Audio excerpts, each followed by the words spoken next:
ఎందుకు టెన్షన్ పడ్డాం? అలా మాట్లాడతారేంటండి? తను మా అక్క. తన పిరికితనంతో అలా చేయకుండా ఉంటే బావుండేది.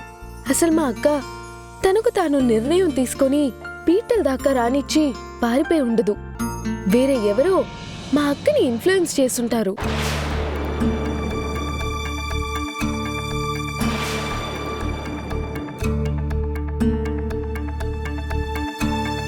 మా అక్క పారిపోవడానికి కారణం ఎవరో తెలిస్తే అస్సలు విడిచిపెట్టను.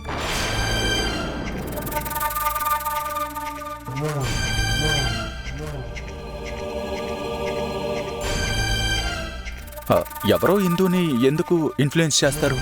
తన బాయ్ ఫ్రెండే అయి ఉంటాడు. అతనైతే పెళ్లి పెట్టెల దాకా వచ్చేంత వరకు ఎందుకు ఆగుతాడు? ముందే తీసుకెళ్లిపోతాడు కదా.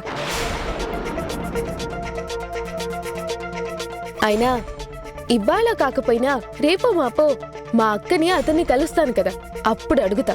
ఎవరి కారణమో తెలిసిపోతుంది.